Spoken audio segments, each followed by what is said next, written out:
ಶಿಡ್ಲಘಟ್ಟ ತಾಲೂಕು ಜಂಗಮಕೋಟೆ ಹೋಬಳಿ 13 ಹಳ್ಳಿಗಳ ವ್ಯಾಪ್ತಿಯಲ್ಲಿ ಇದನ್ನು ಸರ್ಕಾರ 25/6/2024ರಂದು ಕೈಗಾರಿಕೆಗಳನ್ನು ಅಭಿವೃದ್ಧಿಪಡಿಸಲಿಕ್ಕೆ ಭೂ ಸ್ವಾಧೀನಪಡಿಸಿಕೊಳ್ಳಲಿಕ್ಕೆ ಪ್ರಾಥಮಿಕ ಅಧಿಸೂಚನೆಯನ್ನು ಹೊರಡಿಸಿರುತ್ತೆ. 2823 ಎಕರೆ ವಶಪಡಿಸಿಕೊಳ್ಳಲು ಏನು ಅಧಿಸೂಚನೆ ಹೊರಡಿಸಿತ್ತು, ಅಲ್ಲಿಂದ ಇಲ್ಲಿವರೆಗೆ ಕೆಲವು ರೈತರು ಭೂಮಿ ಕೊಡೋದಿಲ್ಲ ಅಂತಕ್ಕಂಥದ್ದು ಹೋರಾಟ, ಇನ್ನು ಕೆಲವರು ನಾವು ಕೊಡ್ತೀವಿ, ಈ ಭಾಗ ಅಭಿವೃದ್ಧಿ ಆಗಬೇಕು ಅಂತಕ್ಕಂಥ ಒಂದು ಪರ ವಿರೋಧದ ಹೋರಾಟದ ನಡುವೆ ನಾವು ಕೈಗಾರಿಕೆಗಳು ಬೇಕೇ ಬೇಕು ಅಂತಕ್ಕಂಥ ಒಂದು ನಿಟ್ಟಿನಲ್ಲಿ ಹೋರಾಟವನ್ನು ಮಾಡಿಕೊಂಡು 2 ವರ್ಷದಿಂದ ಸತತವಾಗಿ ಬಂದಿದ್ದೀವಿ. ಈ ಸಂದರ್ಭದಲ್ಲಿ ಸರ್ಕಾರ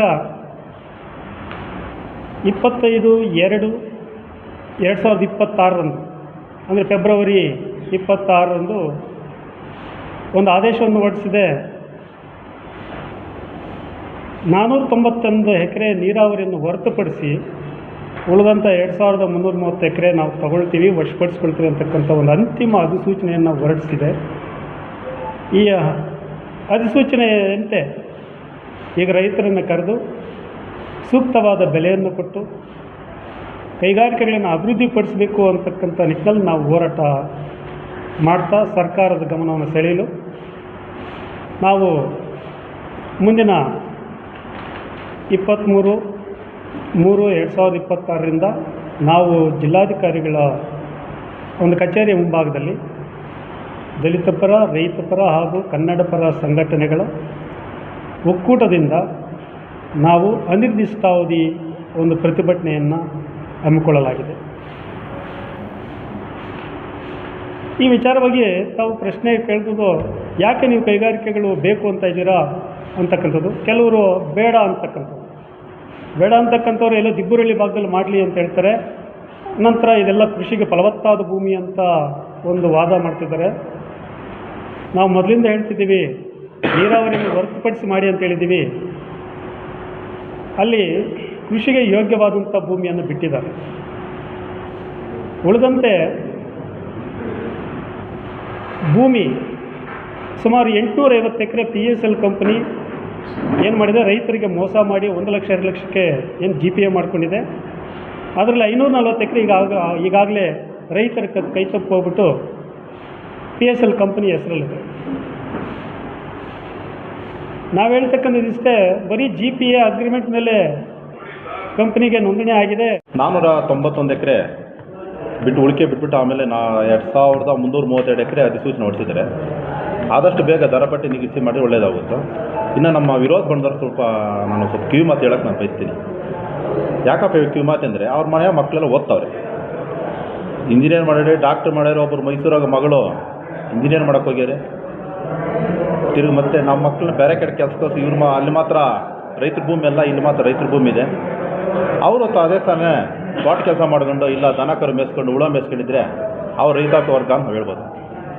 ನಮ್ಮ ಮಕ್ಕಳು ಮಾತ್ರ ಇಲ್ಲಿ ಬಡವ್ರ ಮಕ್ಕಳು ಬಡವರಾಗಿರ್ಬೇಕು, ನನ್ನ ಮಕ್ಕಳು ಮಾತ್ರ ಶ್ರೀಮಂತರಾಗಿ ಕೆಲ್ಸಕ್ಕೆ ಹೋಗ್ಬಿಟ್ಟು ಒಳ್ಳೆ 1,00,000 2 ಲಕ್ಷ 3 ವರ್ಷ ಸಂಬಳ ತಗೊಂಬಂದು ಆರಾಮಿಗಿರ್ಬೇಕು ಅಂತ ಹೇಳ್ತಾರೆ. ಇನ್ನೊಂದು ಮಾತು ಹೇಳ್ತಾರೆ, ನೀರಾವರಿ ಪ್ರದೇಶ ನಾವು ಬಿಟ್ಟಿರಿ, ನಾವು ಹೋರಾಟ ಮಾಡಿ ಬಿಟ್ಟಿರೋದು ಅಂತ ಹೊರಗಡೆ ಹೇಳಿದ್ದಾರೆ. ನಾವು ಪ್ರತಿಯೊಂದು ಧರಣಿಯಲ್ಲಿ ಮನವಿ ಕೊಟ್ಟರು ಮುಖ್ಯಮಂತ್ರಿಗಳೇ, ಸುಧಾಕರ್ ಅವರಿಗೆ, MLA ಸಾಹೇಬರಿಗೆ ನೀರಾವರಿ ಪ್ರದೇಶ ಹೊರತುಪಡಿಸಿ ಪ್ರತಿಯೊಂದು ಸಭೆಯಲ್ಲಿ ಸಮಾರಂಭ ಹೇಳಿದ್ರಿ. ಭಾಳ ಧನ್ಯವಾದಗಳು ಅವ್ರಿಗೆ. ನೀರಾವರಿ ಪ್ರದೇಶ ಈಗ 491 ಎಕರೆ ಬಿಟ್ಟಿದ್ದಾರೆ. ಈಗ ಅದು ಬಿಟ್ಟಿಲ್ಲ ಅಂತ ಹೋರಾಟ ಮಾಡೋಕ್ಕೆ ಹೊರಟಿದ್ದಾರೆ.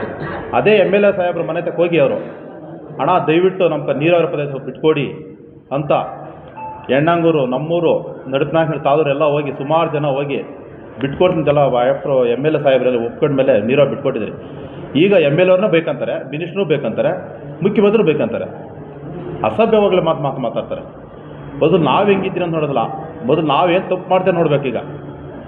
ನೀವಿಷ್ಟು ಹೋರಾಟ ಮಾಡ್ತೀರಲ್ಲ, ಈಗ ಕೈ ಶುದ್ಧವಾಗಿದ್ದೆ, ನೀವೇಕ ಬೇರೆಯವ್ರ ಕೈ ಚಾಚಬೇಕಾಗಿತ್ತು? ಕೈ ಚಾಚಿ ನೀವು ಹೋರಾಟ ಮಾಡಿದ್ರೆ ನಂಬ್ತಾರೆ. ಹೋಗೋದು, ದುಡ್ಡು ಇಸ್ಕೊಂಬರೋದು, ಸ್ಟ್ರೈಕ್ ಮಾಡಿಸೋದು. ದಿಬ್ಬರೋಡು ರೈತರಲ್ಲ, ದಿಬ್ಬರೋಳಿ ಕಡೆ ಮಾಡೋಂತ ಅಂದರೆ ಇವ್ರ ಮನಸ್ಥಿತಿ ಹೆಂಗಿದೆ ಅಂದರೆ, ಇಲ್ಲಿ ಒಳ್ಳೆ ದುಡ್ಡು ಬರ್ತದೆ, ರಿಯಲ್ ಎಸ್ಟೇಟ್ ಒಳ್ಳೆ ದುಡ್ಡು ಬರ್ತದೆ. ಇಲ್ಲಿ ಲಕ್ಷ ದುಡ್ಡು ಬರ್ತದಲ್ಲ, ದಿಬ್ಬರೊಳಗೆ ಯಾರು ರಿಯಲ್ ಎಸ್ಟೇಟ್ ಮಾಡೋಕ್ಕೆ, ಯಾರು ಲೇಔಟ್ಗೆ ಯಾರು ಹೋಗಲ್ಲ. ಅಲ್ಲಿ ಅಲ್ಲಿ ರೈತರು ಹಾಳಾಗೋದ್ರೂ ಪರವಾಗಿಲ್ಲ, ಇಲ್ಲಿ ನಮ್ಗೆ ಒಳ್ಳೆ ದುಡ್ಡು ಕಮ್ಮಿ ಕೊಡ್ತಾರೆ ರಿಯಲ್ ಎಸ್ಟೇಟ್ ದಲ್ಲಾಳಿಗಳು ಅಂತ ಇವ್ರು ಮಾಡೋದು ಪ್ರಶ್ನೆ ಪಾಯಿಂಟ್ ಇವರು. ದಿಬ್ಬರು ರೈತರು ಅರ್ಥ ಮಾಡ್ಕೊಂಬೇಕ, ಇಷ್ಟಕ್ಕೆ ಅವ್ರು ದಂಗೆ ಹೇಳ್ಬೇಕಾಯ್ತು ಬೈರೋಡ್ರ ಮೇಲೆ. ನೀನು ನಮ್ಮ ಭೂಮಿ ಕೊಡೋಕೆ ನೀನು ಯಾರಪ್ಪ ಹೇಳಕ್ಕ ಅಂತ ಅವ್ರು ಕೇಳಬೇಕಾಯ್ತು. ಅವ್ರು ಯಾಕೆ ಕೇಳ್ತಾರೆ ನನಗಂತೂ ಇವಾಗ ಅರ್ಥನೇ ಆಗ್ತಾಯಿಲ್ಲ. ಏನು ಬೈರೋಡ್ರ ಅಷ್ಟು ಭಯನ ಇಲ್ಲಿ ಡಿಸ್ಟಿಕ್ ಬರ್ಕೊಟ್ಬಿಟ್ರು. ಅದೇ ಹೇಳ್ತಾರೆ, ಭಯ ಅಂದರೆ ಬರ್ಕೊಟ್ರು ಬಿಡ್ತಿರೋದು. ನಮ್ಮ ತಾಲೂಕು ನಾವೆಲ್ಲ ರೈತರು ಎಲ್ಲ ಬೈರೋಡ್ರು ಹೇಳ್ದಂಗೆ ಕೇಳ್ತೀರಿ, ಬೇರೆ ಹೇಳ್ದಂಗೆ ಕೇಳಲ್ಲ ಅನ್ನೋದು ಮನಸ್ಥಿತಿ. ಅವರು ಮನಸ್ಥಿತಿ ಮುಳ್ಕೊಂಬಿಟ್ಟಿದೆ. ದಿಬ್ಬರು ರೈತರು ಇಷ್ಟಕ್ಕೆ ಕೇಳ್ಬೇಕಾಯ್ತು, ನಮ್ಮ ಭೂಮಿ ಕೊಡೋಕೆ ನೀವು ಯಾರು ಅಂತ ಕೇಳಿದರೆ ಇಷ್ಟಕ್ಕೆ ಬೈರೋಡು ಸೇರೇಟಾಗಿರೋರು. ಆ ಮಾತು ಬಿಡ್ಬೇಕಾಯ್ತು ಹಚ್ಚಿದವರು. ರೈತರಮ್ಮಕ್ಕೆ ಎಲ್ಲ ಥರ ರೈತರು ಅಲ್ಲಿ ಕೊಡಲ್ಲ ಇಲ್ಲಿ ಕೊಡಲ್ಲ, ನಾವು ಕೈಗಾರಿಕೆ ಬೇಡ ಅಂತ ಹೇಳ್ಬೇಕಾಯ್ತು. ಅಲ್ಲಿ 3000 ಎಕರೆ ಇದೆ, ಇಲ್ಲಿ 3000 ಎಕರೆ ಇಲ್ಲಿ ಮಾಡಿ ಅಂತ ಹೇಳ್ತಾರೆ. ದಯವಿಟ್ಟು ರೈತರಾಗಿರ್ರಿ. ಈ ರಾಜಕೀಯ ದಲ್ಲಾಳಿಗಳು ಬಂದು ಮುಂದೆ ಬಿಟ್ಟು ಇಂದು ನಮ್ಮನ್ನು ರೈತನ ಒಳದಾಡ್ತೀನಿ ಇದು ಮಾಡ್ತಾವ್ರೆ. ದಯವಿಟ್ಟು ಆ ಕೆಲಸ ಬೇಡ ಅಂತ ನಾವು ಮನವರಿಕೆ ಮಾಡ್ಕೊಡ್ತೀವಿ. ಏನು ಇವತ್ತು HN ವ್ಯಾಲಿ KC ವ್ಯಾಲಿ ಯಾರೂ ಕೇಳಲಿಲ್ಲ, ಯಾವುದೇ ಸಂಘಟನೆ ಆಗ್ಬೋದು ಹೋರಾಟಗಾರರಾಗ್ಬೋದು ಕೇಳಲಿಲ್ಲ. ಎಲ್ಲರೂ ಕೇಳಿದ್ದು ಒಂದೇ, ಡಾಕ್ಟರ್ ಪರಮೇಶ್ವರ್ ಅವರದ್ದು ಯೋಜನೆ ಜಾರಿ ಮಾಡಿ. ಈ ವಿಚಾರದಲ್ಲಿ ನಮ್ಮ ಇವತ್ತು ಈಗ ಹೇಳಿದ್ರು ನಮ್ಮ ಗುರುಗಳು, ನಮ್ಮ ಬಾಗೇಪಲ್ಲಿ ಶ್ರೀರಾಮರೆಡ್ಡಿಯವರು ನೇತೃತ್ವದಲ್ಲಿ 2 ಬಾರಿ ನಾವು ಪಾದಯಾತ್ರೆ ಮಾಡಿದ್ದೇವೆ ಬೆಂಗಳೂರಿಗೆ. ಏನು ನಾವು ಆವತ್ತೇ ಕೇಳಿದ್ದೀವಿ. ಅವತ್ತು ಇಡೀ ಜಿಲ್ಲೆ ಇದ್ದಾಗ ನಮ್ಮ ಜಿ ವಿ ಶ್ರೀರಾಮರೆಡ್ಡಿ ಅವರಾಗ್ಬೋದು, ನಮ್ಮ ಪ್ರಾಂತ ರೈತ ಸಂಘದವರಾಗಿರ್ಬೋದು, ನಾವಾಗಿರ್ಬೋದು, ನಮಗೆ ಕೃಷ್ಣಾ ನದಿ ನೀರನ್ನು ಕೊಡಿ ಅಂತ ಕೇಳಿದ್ವಿ. ಹೆಚ್ಚಿನ ನೀರು ಕೇಳಲಿಲ್ಲ. ನಾವು ಕೇಳಿದ್ದು ಕೃಷಿಗೆ ಯೋಗ್ಯವಾದ ನೀರು, ನಾವು ಏನು ಕುಡಿಯೋದಕ್ಕೆ ಯೋಗ್ಯವಾದ ನೀರು, ಕೃಷ್ಣಾ ನದಿ ನೀರನ್ನು ಕೊಡಿ ಅಂತೇಳಿ ನಾವು ಆವತ್ತೇ ಕೇಳಿದ್ವಿ.